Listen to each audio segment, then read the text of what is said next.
Hi guys, welcome to Travels with Brad. I am Brad and today we're going to be talking about 5 ways that you can save money when you're travelling abroad. Now, I always felt that there was a massive hindrance around travelling abroad and that it was going to be so expensive that I'd never be able to do it until I was in my middle ages. And coming out to Reunion and living here for 2 months now has really opened my eyes to just how cheap travelling can be if you do it right. So I thought I'd share some tips with you guys about the best ways to save money when you're abroad. So without further ado, let's head into the video.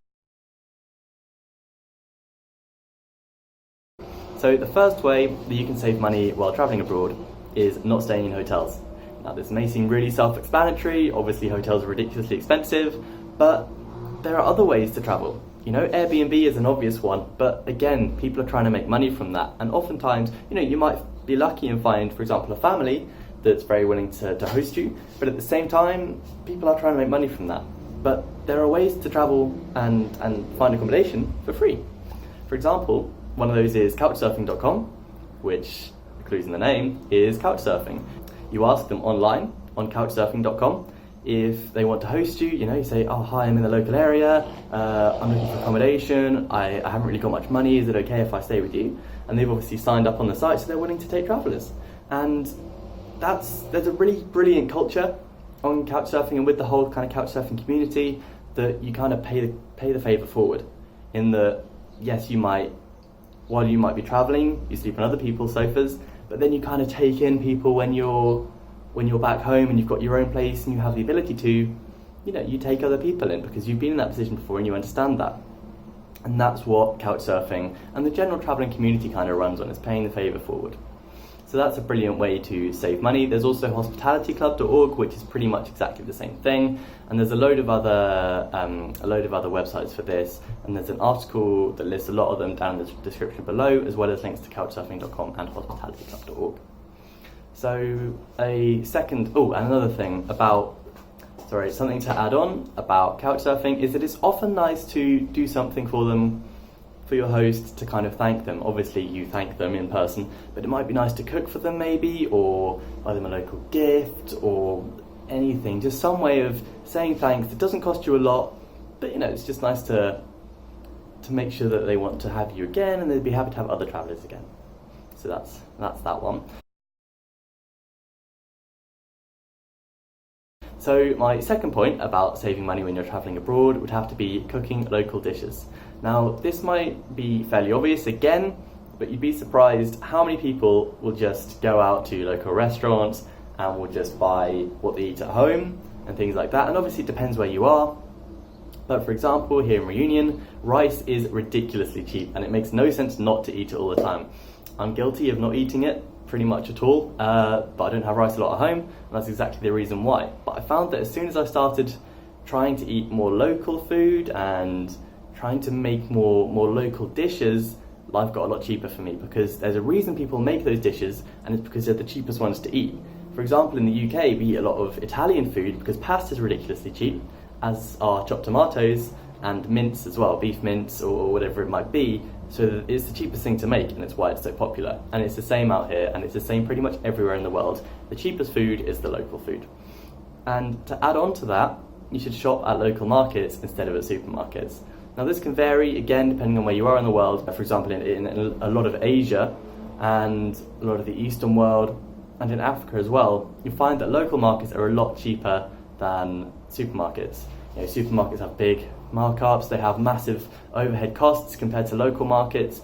Now these local markets also support local people, local farms, local butchers, all the rest of it. They're trying to make an honest living, so not only are you making life cheaper for yourself, but you're also supporting the local economy as well, which is fantastic. So not only is it cheaper, but it gives you this massive sense of well-being. And alongside that, this is just full of positives, so alongside that you also get to have better quality food, because local supermarkets will probably ship in their food from around the world, but local ones really will be locally grown. It's a sort of thing where it's just field to plate in a matter of hours sort of thing, and it will be proper food. So there's a plethora of reasons why you should shop at local markets instead of supermarkets. Obviously for things like toothpaste or deodorant or whatever, yes, fine, you might have to go to the supermarket for that, but shopping at markets is the best way forward, I promise you that. Now, the third way to save money when you're travelling abroad, which is a bit controversial, is hitchhiking. Now, I understand that a lot of people, when I say this, will say, whoa, no, okay, I'm not going to hitchhike anywhere, that's ridiculous. And I get that, I understand that. It's not for everyone. And you should also use your common sense and your own discretion when you're hitchhiking. You know, if you're somewhere where you're going to stand out as a tourist or a foreigner, then perhaps it's not the best idea, because you're not necessarily setting yourself up, but you're not making yourself as safe as possible, which is, at the end of the day, it's the end goal, isn't it? But you might be lucky, and you might be fortunate enough to be in an area that's quite safe, and you know, you don't have enough money to get the bus or whatever. Well, fine, hitchhike. You know, if local people are friendly, if it's safe, you might meet a local person who you might befriend. You can practice your language skills if that country speaks a different language to your own. You can learn about local culture. If you've got any questions to ask, well, that's a fantastic time, because you'll have time in the car to talk to them.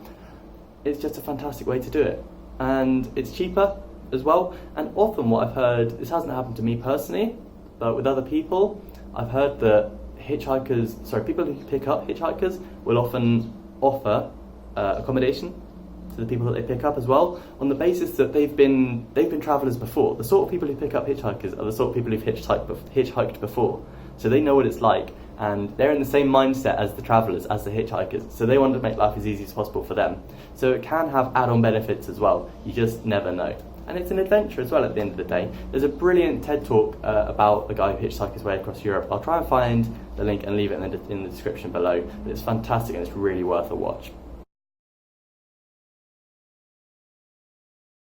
Now, the fourth way I'd save money by travelling abroad, and I'd recommend you do this too, is going off the beaten track. Now, I am massively passionate about this because where I'm from in the UK, everyone goes to London, which, as every Briton will tell you, is not like the rest of the UK. It's so touristy, it's just different. It's not the same as the rest of the UK. So to get real British culture, you have to go a bit further afield. And it's the same with anywhere else. It's like going to the US and going to New York and assuming that the rest of the US is like that.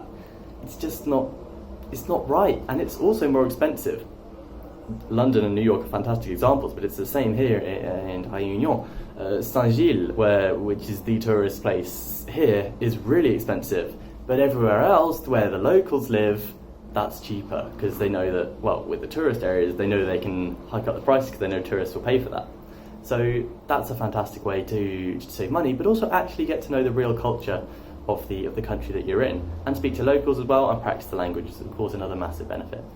So, sorry guys, my camera just switched off there randomly, so I'm just going to head straight back in where I left off, and that's my fifth and final point about saving money, about how to save money when you're travelling abroad, and that is to rent a car or to take your own car. Now, this can be a good and bad thing for a variety of reasons. If you're going, for example, if you live in the Midwest in the US and you want to go to California, for example, then it might make a lot of sense to just drive there. You get the road trip and you don't have to pay the expensive plane fees. And for myself, for example, I'm going to Russia in 2020 and I might drive from the UK. I'll save money on plane tickets, on hotels and stuff maybe, I don't know. I might save money by driving, I might not. I have to do the research yet, but it could be a really fun road trip through Europe. I might take some friends, I don't know, but also when I'm there, I'll be able to drive around. And it's that kind of thinking you've got to get into, like, a lot of the time it will be a lot more expensive to take a car, but there might be opportunities for you to make a road trip out of an experience. So just weigh up your options and consider them, because you never know, you might have that option and it might save you a lot of money. Now that's everything for today guys, I'm going to round it off there. If you enjoyed this video and you want to see more like it, subscribe, hit that subscribe button down below. Be sure to hit the bell icon as well so you know when I've uploaded more videos. If you like the video, give it a like. Obviously it costs you absolutely nothing and it does huge favours for me. And if you thought it might be useful for some of your friends or for your family or anyone else who's travelling, then be sure to share it with them as well, because you never know, it might end up saving them a lot of money and they might be really grateful in the end. That's everything for me today guys. I'll be back next week with another video. Cheers.